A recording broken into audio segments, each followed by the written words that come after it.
Flogcast may occasionally contain explicit content that makes it not safe for work or for minors.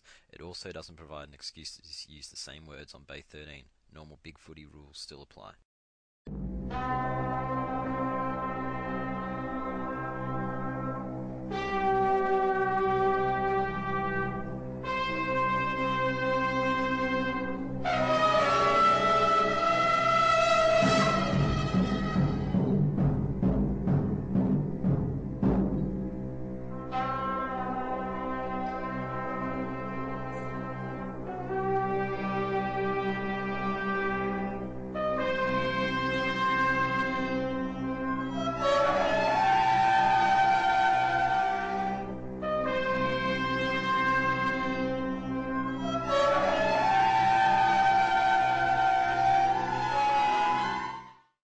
Alright, so this is a Flogcast for round 5. I'll be joined by Dan. Hello. Teach. Hello. And Penal. Hi there. Never gets old. So, yeah, I guess it was a lackluster week, but there is one obvious starting point, and I think a lot of teams are grateful for this obvious starting point, and that is Carlton. Oh, jeez. This team is just terrible. I got to say, credit has to go to the big footy servers who still have managed to stay alive despite Carlton's woeful performance over the past month. I'll tell you what, they really didn't look like they actually wanted to be out there and playing. I mean, Melbourne are shit, but they actually had endeavour and they worked hard and they matched up against Carlton, and Carlton just looked like they didn't care. Credit to Melbourne, though, on that. Melbourne have had heart since probably round 2. They slipped up in round 1 where they didn't work hard enough. Since then, they just haven't had anyone to kick to. Amazingly, all they had to do was put Dawes in. He kicks 2 goals, and they look a lot better team because they had a bit of confidence to kick it to someone instead of, Jack Watts dropping chest marks. I agree. Jack Watts was good this week, though. He's kicked a couple goals, took marks around the ground, and was generally a good player. Carlton brings out the best in everyone, even Jack Watts. Except anyone they draft at number 1. They have improved, but they too were also winless coming into this game. And I was half being facetious when I tipped them last week. I didn't expect them to win. But no one even thought they were, that genuine a chance. It's like, oh, they could beat them, but they probably won't. But they were on top of them from just about quarter time onwards, I think it was. Yeah, look, I have no confidence in tipping Carlton for the rest of the year. They are to winning what Sox are to Oscar Pistorius right now. They are just terrible. You're dead right. They are woeful shit and crumbling from all sides. Could be a full-on player exodus at the end of the year. Gibbs looks like he's gone, and Malthouse has probably lost the players. Murphy's got no leadership, and yeah, they could be Brisbane Lions repeat, but worse. And Judd's going. Yeah, he's last year probably for Judd, and you just wonder where is the future for this club, because it's not looking promising. They've had to drop weight to send him a lesson, and hopefully he'll learn it and he'll come back and he'll deliver on that potential, because they sent him to the twos at 31 years of age to learn a lesson. It's just the entire thinking of him. Garlett's a downhill scare, we knew that, and those players would have dominated Melbourne in the past. They probably would have won, but you just can't write that stuff, can you? The weight being dropped. Yeah. So that he learns? What's he going to learn? So, I don't know, if fucking Chris Yaron last year and Brock McLean earlier this year got dropped for bad body language, Mick should drop the whole fucking team, because no one looked like they wanted to be there. Yeah, this is their own fault, though. This is Malthouse's own fault, because last year, Malthouse, when they were struggling for shadowing all these changes, it's going to clean out so much of the list. They're just not up to it. Then they make the finals by default. Then they play Richmond, who they match up on well, and they come from behind and get that win. And all of a sudden, Malthouse has got a semi-final appearance, a 6th finish, and everyone's going, yay, party, let's chug some goo, all that. And then it's you can't delist the players now. All they did was let Betts walk. Betts was the only real significant change to that list, and they've still got the soft Yaron. Oh, they lost Hampson. He's a great player. He was a twos player, though. But they've kept Warnock. They signed Warnock to another decent deal. Maybe the morale in the dressing room is so low because Megan Gale's not there anymore. anymore. What was the No, point that's in true. getting Cameron Wood? He's one of Mick's favourites. And they brought Thomas in as well, who's one of Mick's favourites. Like, it's just he hasn't stayed the course, and now that's their fault. It just seems like everything that they've tried has gone sour. Except the barbecues. I hear they tasted nice. Oh, the barbecues, yeah. I mean, if you're a impoverished supporter who You'll needs be to get a free feed, you'd be happy with that. Yeah, it's not quite a ham, but it's still free. Yeah, but guys like Bruce Matheson, they're frothing at the bit trying to get changes. And unfortunately, it's years away now. The worst thing was that Mick sort of came in, and Mick maybe would have known that Carlton needed a rebuild, but no one kind of went public with that. And obviously Kernahan was advertising, we're bringing Mick in for a premiership in 2014, 2015, when in actual fact they should have just been forthright from the start and said, look, our list is shit at the start of 2013, because it was. Like, they'd lost to Gold Coast and just been generally shit the year before, and he should have just said, we're going to win a premiership maybe in like 7 or 8 years under Mick, and he's going to rebuild this list. Yeah, well, they didn't acknowledge that at the start. Yeah, they were caught up in Yeah. their own hype, and unfortunately, their shit still smells. But credit to Melbourne. They did get a win. They did work for it, and that'll give them confidence because at least they probably won't feel like a basket case as much anymore. Yeah, well, at the moment you'd have to say there's two teams demonstrably worse than them, so good on them. And there's always St Kilda. Yes. Yeah. All right, so that's Carlton. Fuck them off. Yeah, hope you lose next week too. Richmond versus Collingwood. Thank you, Carlton, for overshadowing that one because that was pretty disastrous on its own. Fyfie, what did you think of McCaffrey's performance on Cochin? Did you call 911? Well, it nearly got to that point, but it shouldn't have happened because, there were so many coppers in the ground. They should have been, getting him for molestation. But look, I'm not a fan of the taggers like that. Stephen Baker is probably the worst footballer I've ever seen. He was just dirty. He never played the ball, and I hated him. Crowley, we talk about him all the time. Ant said it's not injury trolling if it's Crowley because he's not a footballer. McCaffrey just showed he belongs in the same boat, but the umpires have to pay it, but his teammates have to protect him. Yes, I agree, Fyfie. McCaffrey went beyond the pale, and he's in that little stink box that Ryan Crowley belongs in. But his teammates should have stood up and done something about it. And so they didn't, and as a result, there was no drive. I actually thought Richmond would win last week, but then when I saw that Delidio wasn't going to play, I thought, no, well, they're not going to. Listen to him making excuses. About what? Why you got your tip wrong. Well, I mean, I tipped him early in the week thinking that Delidio was going to play, and he didn't. And so later in the week, in my proper tipping competition, I thought, no, I've got to go with Collingwood because Richmond without Delidio, you just don't have the depth to cover him. It's not just that. There's no drive in the way they play. There isn't the risk taking from last year. They don't move it effectively and quickly like they did to Revolt before. They don't do that. We finally found a decent small forward in Lloyd who probably should have played since round 2. He looked more likely than King and Gordon in the preseason, but for some reason he got overlooked till now, and he 20 and 3'd in his first game. So, he just showed that maybe we should have picked him because our game plan's been shocking. Vickery's got to go. Griffiths looks all right as a target. We just don't move it there quick enough. Don't take enough risks. And Collingwood just took advantage of that and smashed us. Do you think Hardwick should True enough. stay? Because the Tigers board are really seeming to want him out. The way I'm looking at this is maybe a little bit optimistic, but I am seeing this as we got to see how he responds, and you got to give him the rest of the year at least, because it may be a Bomber Thompson 2006 situation in that the list looks in decent shape apart from a few holes and a little bit of small depth issues, but for the most part it's good enough if they play to the plan that worked last year and the ability that they have. It's just there's no cover for injuries and they're not doing it right now, so maybe it's just one of those shit years. North Melbourne are clearly having a good year after an ordinary one last year where they were mentally weak, which is I guess similar to Richmond, mentally weak at the moment. But it's just, you can get unlucky, you can play poorly, and when it all combines, you can have a really, really bad year in an even competition. So Yeah, I think you're right. They probably just need to just grind through it and maybe have a bit of a review about the structure of the club, much as what happened at Geelong in 2006. And if you can make improvements to it without having wholesale changes, then it's going to make a big difference going I'll forward. tell you one other thing that'd be concerning. If Brendan Gale gets Vlad's job, because I think we still need him at Richmond just for a little bit longer. Do you need to go hard during free agency? No, we've done that recently, I think. I think we just need to work on what we've got and I guess make use of the draft better, because we'll talk about James Frawley later. Free agency is a weird situation with players. You generally find yourself paying overs, and I don't think we're going to be affording to do that. Well, it depends. Would you take player you Gibbs? get. No. Oh, who would? I wouldn't. Gibbs on one wing, Deledio on the other. That would be a great This is combination. exactly what I'm saying. We're playing pretty shit at the moment. Do we really need a soft midfielder who doesn't really work hard? What about Mundy? I think Pav would shoot himself.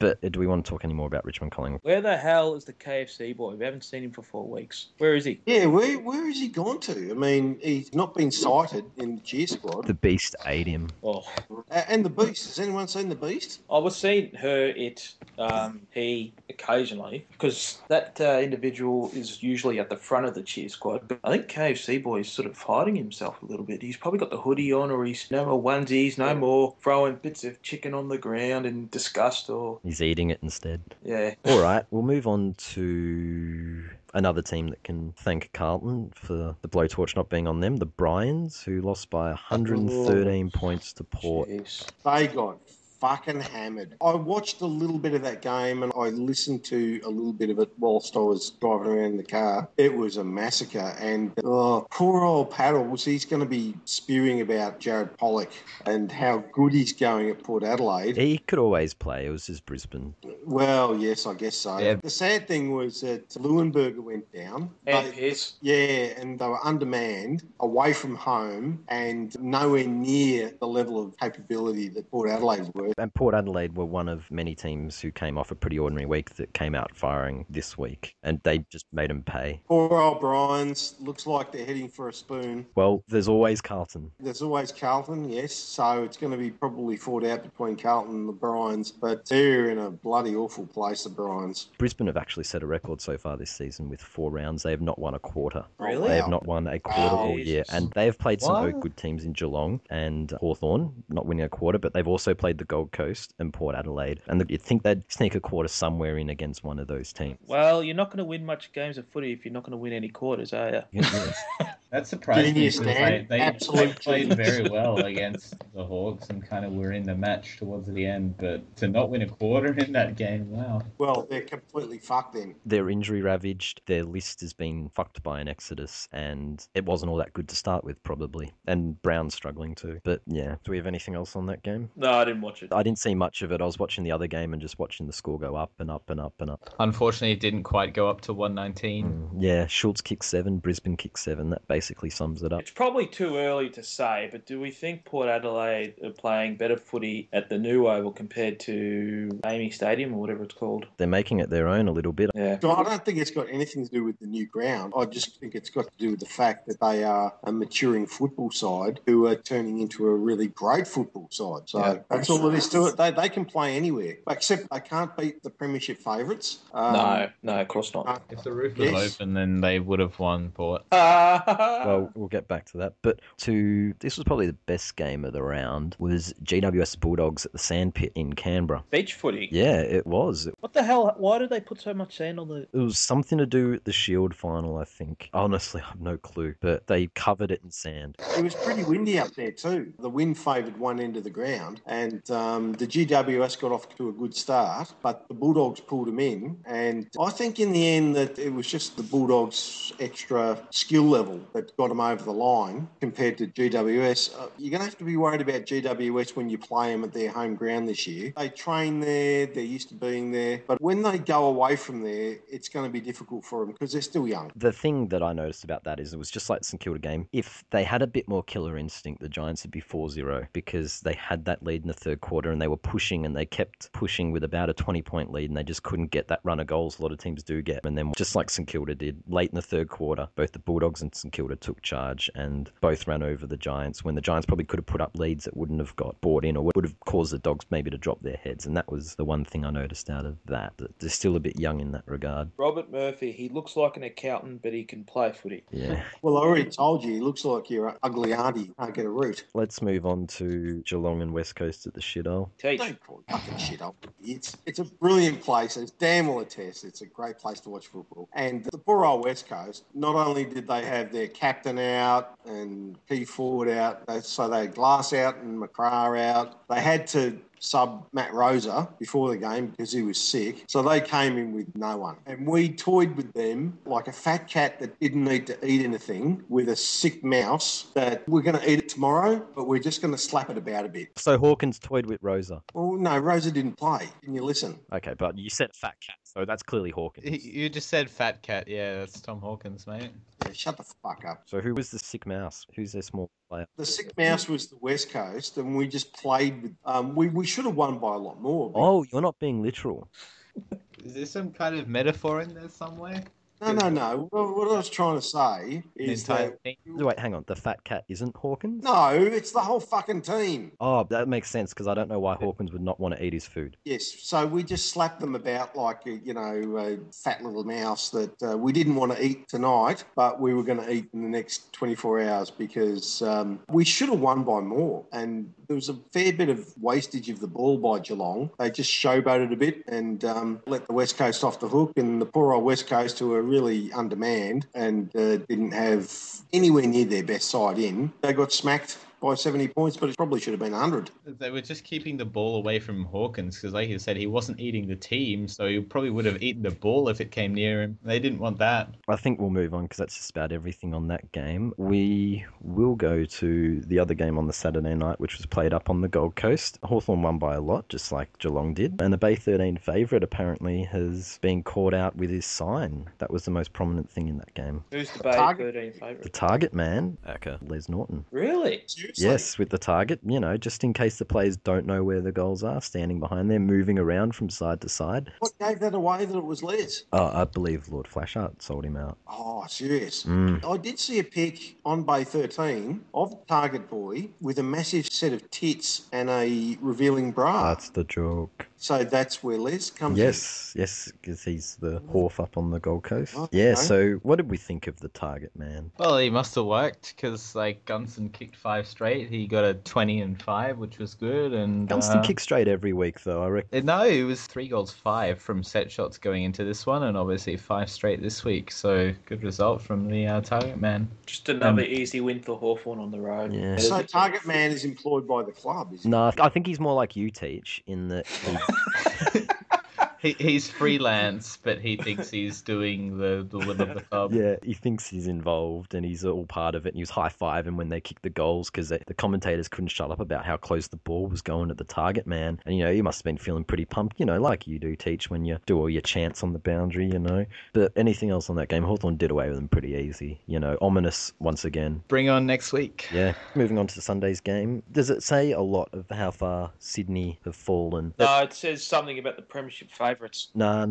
Does it say a lot that's how far Sydney have fallen, that they had North with a slender lead at three-quarter time in wet conditions and got smashed from there on out? I think Well, you're I'll not tell you giving what. enough credit to North, Fyfie. Yeah, I tell you what, you can all shut the fuck up about North and the roof and the rain because they've played in these wet conditions and they've put a team that puts you under the clamp and actually strangles you on a small ground. They put them to the sword. Absolutely. So no more fucking Brad Scott jokes and roof jokes and rain jokes. I think you'd be wrong to say that North haven't improved. It's clear that they're a much better team this year, but I think Brad Scott jokes are still warranted. He was still salty. He's a bit of a sook. Yeah, well, you can get fucked, you're wrong. And on jokes that are still relevant, well, Drew Petrie, how'd he go, Dan?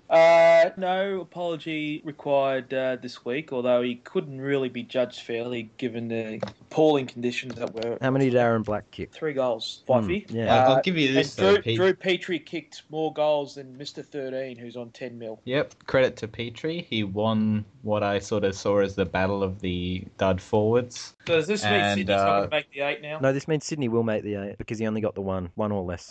No, I think it's time to sort of toss that marker just because I think Petrie's been consistent this year. I think Sydney are a bottom team this year and Petrie's just having a much more consistent year. So you're saying he's only going to kick a bag against Carlton? No, I think he's just not going to kick a bag against anyone. He's going to chip in with a couple marks a week and maybe a goal or 2. Oh, But, he's still doing a better job than Lance Franklin. And he's not getting paid $10 million to do it either. no, he's getting paid peanuts. Literally at North. Good one, Fyfe. Anything else from that game? Hanbury was shit, as usual, for As this was- season. What the hell's happened to O'Keefe? I mean, he's been a pretty good player for a long time, but he's really dropped off the map in a big way. His teammates don't look after him. He just doesn't party with them and go out driving cars. Hanbury's probably still sore from that car crash. That's why he's struggling.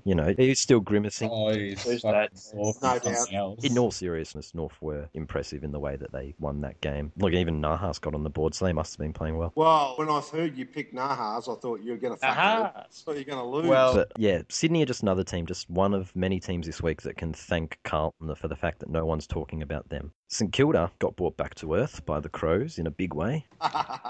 No real surprise with this one. I mean, We're not Revolt tried, but there is only so much he can do on his own. I was surprised because I thought as shit as St Kilda are, Adelaide were at least as shit. That's what I thought. they obviously go not. alright at the Dome as of late. Adelaide just lacked people to kick to, but this week Pods played all right and Jenkins played well. So they looked a hell of a lot better. They didn't cough the ball up. They still have a good midfield. And St Kilda, they're going to fuck up eventually, even with Jack Stephen back. Yeah. Inevitable. Really, is there much else to say? Adelaide won a game. They're not in the shit bunch. We'd be talking a lot differently if they hadn't, but they, made a statement, I guess. Freo versus Essendon. Well, did we see this one coming? God, I don't think Dan did. Did you? You picked Essendon? Or Penal pick Essendon? I tipped Freo. I did for you. Someone last week tipped... Oh, Teach tipped Essendon because there's no God. I knew someone tipped Essendon. Yeah, I did that on the flogcast, but I in my Listen to this guy. Don't try to Listen to this cover guy your having a tracks bit each now. way. yeah, in my regular betting tips, I tipped Fremantle. Well, the I bet pundits- when the North pundits don't win the care flag about- this they year, care you're about going to the say, tip. yeah, when North don't win the flag this year, you're going to come on and be like, oh, I actually had $100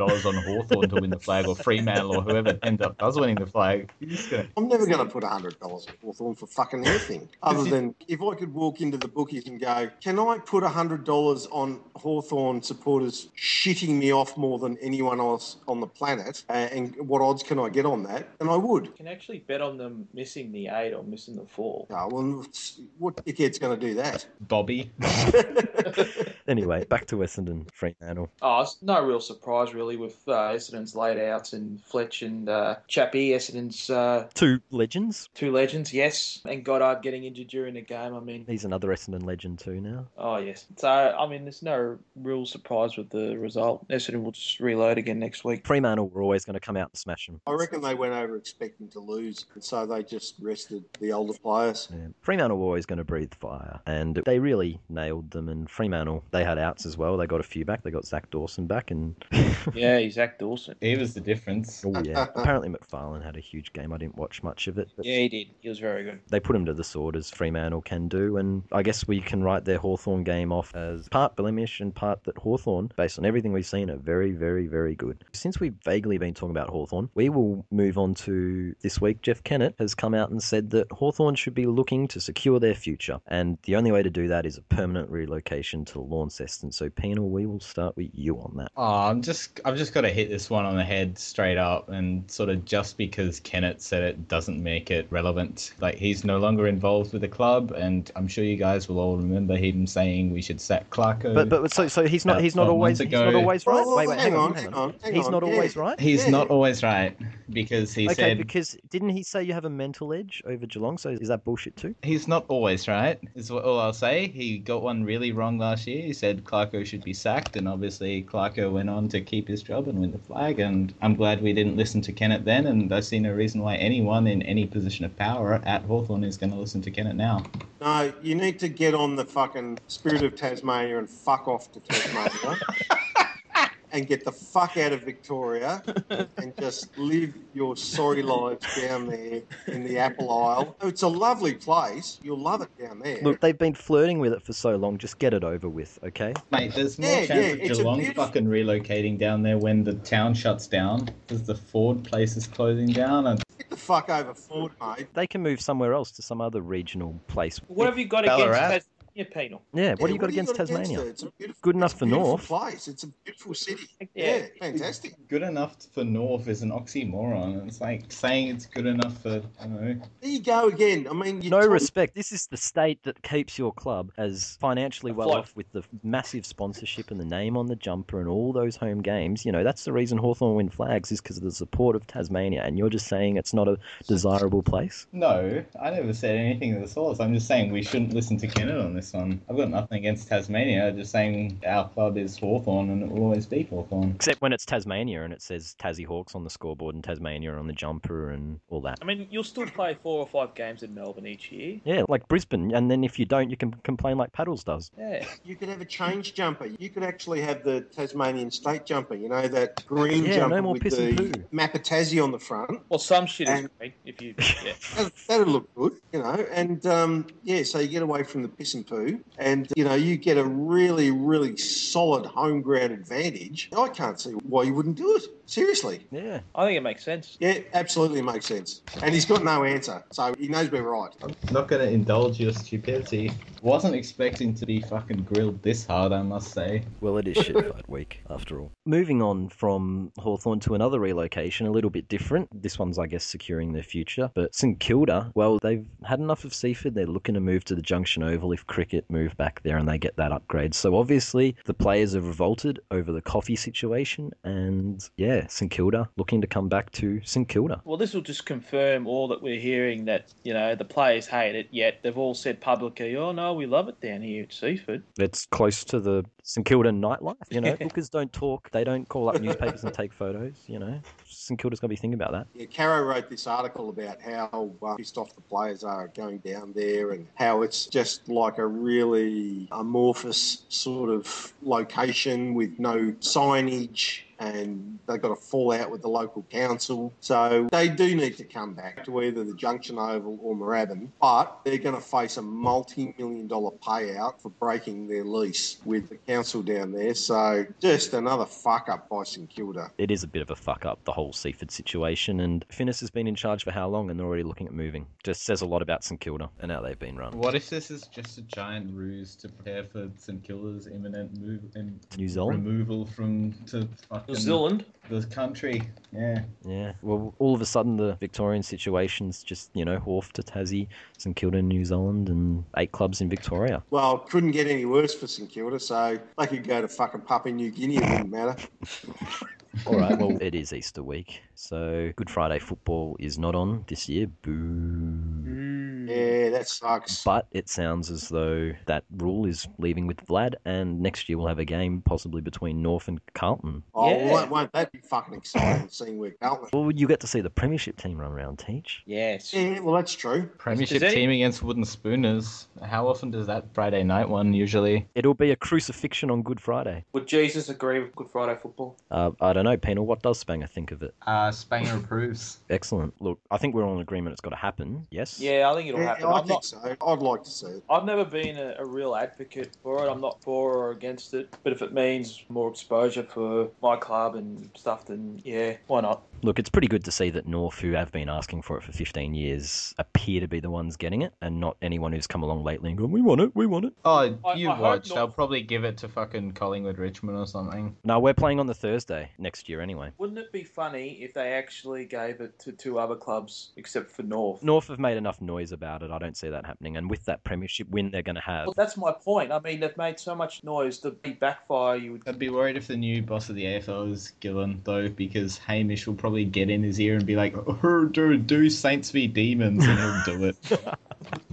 Well, I mean, the thing you got to worry about, Dan, is that you get the first couple of Good Friday games with North, just like when North pioneered Friday night football, and then they go, oh, this is a good idea, and then they just take it away from them. Yeah, if you don't make it work, they'll take it away pretty quick. Yeah, I think Eddie will make a song and dance about it, and then it'll get changed. Look, this is the way some of those blockbuster games have to be. We have Queen's Birthday where Melbourne play Collingwood, and Collingwood plays the away team, and to get the supporters through the gate, and Melbourne get the takings, and this should be much the same. North Melbourne gets the game against the big club, which happens to be Carlton, and that's got to be how these newer blockbusters go. Free agency was one thing I did hint at it before. James Frawley is apparently rumoured to be asking for 800k. Is he dreaming? Tell him he's dreaming? Yes. Yeah, he's dreaming. He's dreaming. Well, hold on a second here. If Buddy Franklin is a 1.1 million a year key forward, Frawley with his 2 goals last week and his excellent output in the Melbourne forward line has to be worth at least 2.5 million on the Buddy scale. Solid maths, Penal. Solid This maths. just comes back to what Ant said about, the players getting paid way overs, and that's why I mentioned before Richmond not going for free agents, because all free agents are overpriced, and if anyone pays 800k for Frawley or 1.1 for Franklin, it's a bit ridiculous, isn't it? Well, if Sydney was stupid enough to dish out 10 mil to Buddy, I mean, maybe another club may be dumb enough to give Frawley 800k. I don't know. I mean, I no think one... Carlton are the best chance of getting him, and I think they would would pay that money. They Oh, probably jeez. would. You know, I hope they do. But Frawley's got to want to go there because as a free agent, he actually gets to choose. So do you think he's going to choose to go from failure at Melbourne to failure at Carlton, even if it does get him $800K a year? Well, it's more money. Look, if he's going to be serious about it, he needs to take less money and go to a more successful club. And Like if he's North. not like North, You're not getting a game with Scott Thompson, though. That's I'd yes. have him at Geelong Could for replace Petrie up acceptable- forward, though. He should come to Hawthorn. We'll give him 450k, and he can be the heir apparent to Lake and be part of our back-to-back-to-back in our club that is based in Melbourne. here we aren't go. you Now, just- now he's Aren't now you who's just dreaming? fucking up yourself with back to back to back, you know? He might not want to move to Tasmania. That's Yeah, exactly. All you can get is good cheese down there, nothing else. You get decent beer and Cadbury chocolate, isn't it? and good hair. And forests.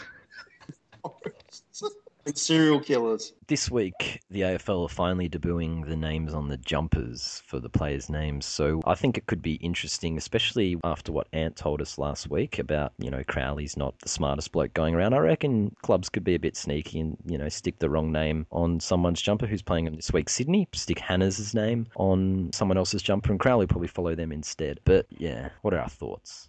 It's not such a bad idea. I mean, most of us who are devout followers of footy, we know who the players are. Yeah. And we recognise them. It's probably more for the kids who, they're used to following other sports as well, where names are on the back of jumpers or tops. So I don't have anything against it. But yeah, I think that we could come up with some interesting ideas on how we could push it around. It'll be pretty good for the commentators as well, because they keep fucking names up every week, like don't they just? Yeah. calling Burgoyne Gibson all night on Saturday night. Oh, no, you're right. And don't think Adam Goods would be too impressed with that. Yeah, so which commentators do you think this is designed for, Penal? Come on, name some names. Probably Hamish. I reckon he's probably forced Gillen's hand and try to get this through. BT's another who's a shocker on the names. You probably want to put Big Boy on McAvoy's jumper. I would say this is for Basil's benefit, but I'm pretty sure even the guys at Channel 7 have probably think Basil's just too fucking stupid to get that right. Basil can't even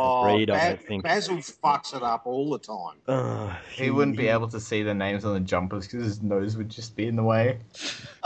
Anything else on the jumpers? Well, I believe that we've worked out a top 5 around the jumpers and the names that are going on the back of them, haven't we, Fyfie? We have. We've found out 5 things that are happening with the jumpers that people might not be aware of. It's not just specifically the names. There's a lot of things that are happening, but here are the top 5 we found most interesting. Number 5 is that Seedsman will have no name on the back of his jumper, unlike everyone else, because everyone should already know who he is. Especially the ladies. Number 4, Teach. So there should be transparent names for Carlton players because they're fucking soft. Number 3, Penal. St Kilda names will be suppressed for legal reasons. That also said Hawthorn names as well. You squib that, Penal.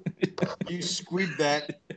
Well, we've had enough fucking Hawthorn bashing today. I think it's, you're on top of the fucking ladder. Take it, you prick. They're literally untrollable, so back off. Hawthorn names will read injunction and St Kilda names will read suppressed by the courts. Number 2, Dan. All the Swans players' names are 9.8% bigger. And the number 1, Teach. Essendon players are to be named Test Case 1, Test Case 2, Test Case 3, etc., etc. And barcodes, which is all they were to Herd and Essendon, really. Alright, moving on to this week on the Bay. Now, I think Flog of the Week was pretty obvious, yeah? Oh, that's easy. Oh, that was easy. Look, it's just another meltdown after a win, but this one was completely different to a plugger one. Yeah. He's a special sort, that Rainfall guy. Yeah. Rainfall, if you happen to be listening to this, you are dead set Flog. A Suze. He gave us a vlog like Suze. Oh, it definitely Did everyone is. listen to that? Did everyone listen to his YouTube? Yes. What a little bitch. What a fucking idiot. For God's sake. I listened to that and I just thought, no, I've lost These the are your words. people, Teach. Well, I mean, just because they barrack for the same team as me doesn't mean... And live in the same city and... Well, You've probably run into him in the cheer squad. Penal barracks for Hawthorn and so does Hodgepodge. You mean you're going to put him in the same bucket as that mental case? No. You know? Hodgepodge just got his name dropped that he wears Hodgepodge this week. Yeah, we're going to have to come up with the timestamp when he got mentioned so that he can fast forward to it and listen to his own fucking fucking name. But, you know. The Hodgepodge will probably have been listening to our top 5 a moment ago and just thinking all the Geelong players should have the overrated in front of their names. Or, instead of overrated, it should have, in inverted commas, in 20 and 3. But yeah, Rainfall's flog of the week. That's Is that a pretty- first for the he's- Bay to have By a someone country mile. to make a vlog about a moderator? I mean, how butthurt do you have to be to resort to that sort of shit? That is literally Suze-esque. Suze makes vlogs. I myself have one, so does Dan. Reap Yes. has about 5. Yes, we know all about the Reap one thanks to the April Fool's Day fucking 30-minute rolling. I'm going, I'm watching that thing. When is this fucking shit going to end? You watched the whole thing. No, I didn't. I kept forwarding. And then I got to the end and you did April Fool vlogs. I go, oh, fuck you, Fyfie. I'm not sure what's worse about that Rainfall guy is fucking gay cursor vids on his YouTube channel or his fucking blog. If people want to look into it further, there is more to find. Let's just say that. Is that thread of the week, or do we have any other nominations for that? Oh, what about the Mick Malthouse meme thread? I thought that was pretty funny. Yeah, that was pretty Yeah. good. I also liked the backfire of Carlton 2014 premiers when Cruise Missile had Salt back getting tagged. Cruise missile. That was And hasn't he disappeared? yeah. We can give it to the Mick Mulhouse memes. Yeah. And last week's poll, the question was simply Drew Petrie or Jack Watts, and 36% said Petrie, and 64% said Jack Watts. Oh, come on. That's bullshit. That's getting silly now. Nothing It is. silly So about it. that's the Bay, Dan. No? Now, Jack Watts kicked more goals than Petrie this week. I dare say he's kicked more this season. Yeah, his team's fucking flying too. Yeah. Yeah, they've won a game. Good on them. Anyway, since we're on Petrie, we'll start with Collingwood North. This is probably the match of the round, I reckon.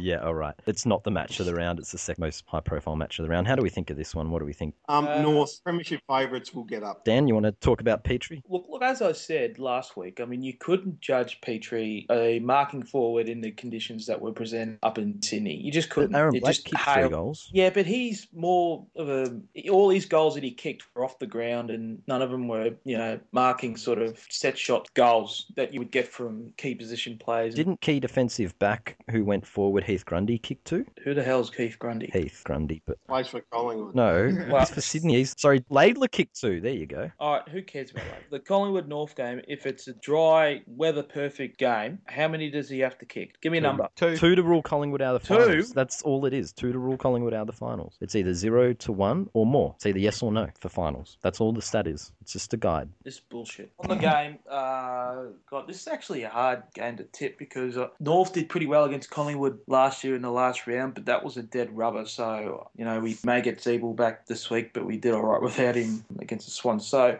I'm going to tip North. No real reason why. Yeah, just going on a hunch. North for me, I think Collingwood, despite the way they played Friday, still have a few to come back and aren't at full strength and aren't quite clicking yet. Richmond were just pretty bad. And North were good. To Petrie's credit, he's doing a better job than Cloak at the moment. Like, I'm surprised we've gone this far into the episode without even mentioning how shit he's been. Good point, Penal. Good point. He has been a busted arsehole. North will win. Thursday night is a cripple fight, Brisbane versus Richmond. Look, I think based on the way we've been playing shit and everything that's been going on, they probably copped a strong bake this week. And this is the kind of game where we will play exactly how we're supposed to, probably thrash them by 10 goals because they just are that shit and we play properly. And it raises more questions than it answers. That said, Brisbane might win a quarter. Oh, yeah, I was going to say, they're going to win a quarter this week. Yeah, I'm going to tip Richmond. Yeah, Richmond are easy because Brisbane are just complete crap. Sorry, Paddles. Brisbane will want to sort of recover and show something in front of their home fans, and I reckon they will win a quarter, but not the match. Do you think Cochin's going to get the same treatment this week like he did against McCaffrey? Well, they don't have a McCaffer, so... They've got Andrew Rains. They'll bring him back into the side and look out, Cochin. Well, if they try it, you probably get more free kicks this week. That's how it always goes if you make a public song and dance. Anyway, that's more than enough time spoken about that game. Sydney versus Freo at the SCG is a pretty big game. Well, we'll just take tips because I think if Sydney lose this, which they're very, very likely to, they're in trouble. Freo for mine. So. Freo. Yeah. Nat 5 comes back as well, so that'll be a boost for them. West Coast versus Port at Patterson's. This one's interesting. Ooh, yeah, it is a bit, isn't it? I'm going to go with Port, though. Yeah, I'm going to go with Port. Me too. Injuries for West Coast. And Port, when they want to play well in taxing conditions, should do all right. Essendon versus St Kilda. Well, St Kilda is still shit, in my opinion. Essendon. Yeah, druggies for me. Essendon by a country mile. They'll do it Yep, easily. Essendon, unfortunately.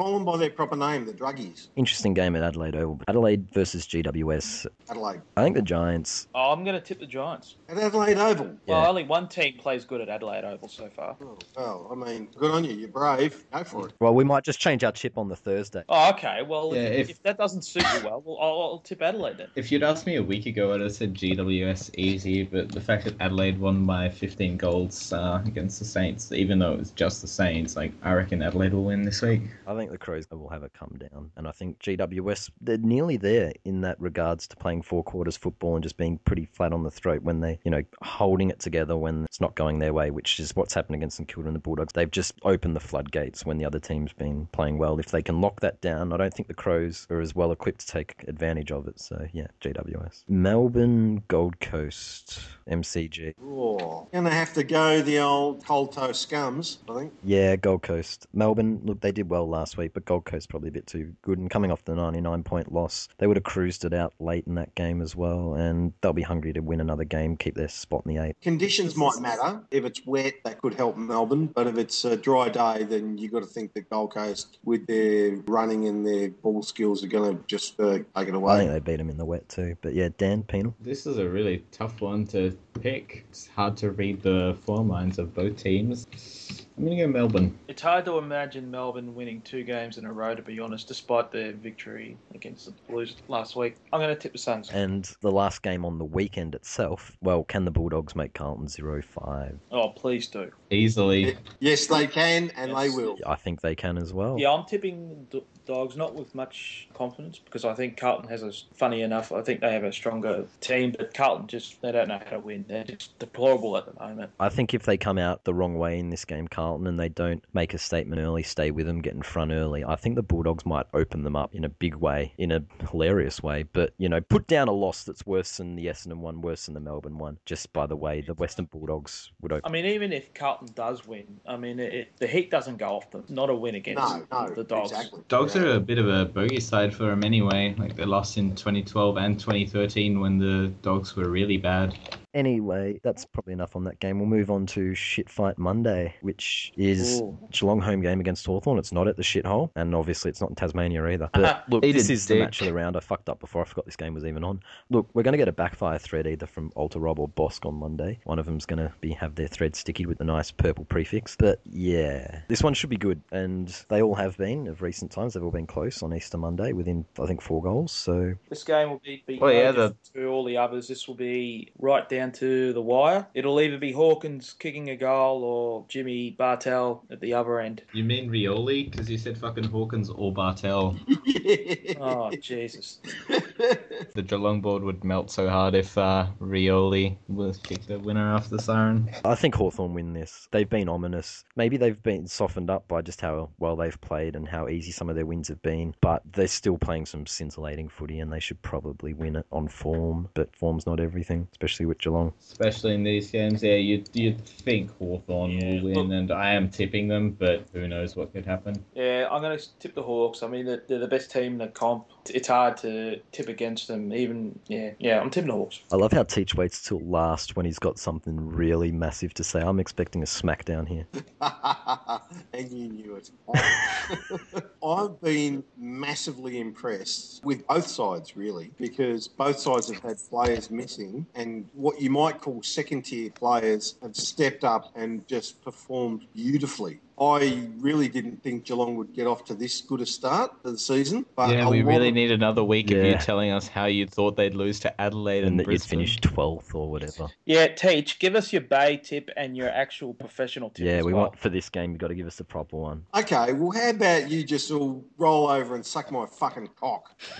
What the fuck? Only one of us is a Hawthorn supporter. No, we won't, because you're going to change your opinion on that by Wait. Thursday as well. No, I am going to tip Geelong, and I will tip Geelong on Friday as well as tonight, provided that a bus doesn't crash and kill half of our players. Here come the excuses already. It's just not acceptable. Oh, yeah. Well, I mean, if your bus crashes and kills half of your players... I'll still fucking tip Hawthorn. Oh, well, good on you then. Good luck. I'll still fucking win. Yeah, I think the Cats are going to win because everyone knows that Geelong only beats Hawthorn when it doesn't matter. And so this week it doesn't matter. And so that's why we're going to I'm win. going to get jumped on for that. Nah, see, the problem is you fucking taking something that Jeff Kennett said and you're taking it literally. He's like KB. He's just a troll, mate. No, he knows, no, he knows like- plenty about the area. I'm taking it from all of your fuckwit mates in the Bay. You tell me. Don't lock me Tell in with me, those we beat Geelong when it matters. It doesn't matter. To be fair, it's kind of funny how this whole episode has degenerated into an anti-Hawthorn circle jerk, which is like the reverse of what most of the Bay is. And it's funny because Penal's on the end of it, who's one of the least deserving of the anti-circle jerk. All right, I'll tell you what, I'll be sensible. I will revise my tip and I am going to tip a draw. Oh, You yeah, can't. no one tips a draw. Yeah, but what happens if a draw happens, eh? Well, everyone gets a point. Everybody wins, except the two teams. No. Anyone who tips a draw gets fucking bonus points. Gets 50 points. No, that's only if you're gambling. Go on, stick $100 on the draw, Teach. You won't stick $100 on Hawthorn, stick 100 on the draw. Yeah, I don't and print it and show us a copy of the ticket. Yeah, No, I don't bet. No, I'm not doing that. I'm just... well tried. there we go. I'm putting on the draw and I'm going to get credit on the flogcast from here on in, and you're all just going to have to agree with what I say from here on in now. This is great. It means we can rip into Teach even if Geelong win. But yeah, I think that's everything. Are you sure you guys don't want to fucking sink the boot into Hawthorn a little more? Oh, well, if you want us to. If you insist. Oh, yeah, okay. What more can we do? What haven't we done? I think Drew Petrie's going to kick a bag against Hawthorn. So if Petrie kicks more than 2 against Hawthorn, they don't make the finals. No, that will derail their season. After that, they'll be so demoralised, they'll drop games to Carlton.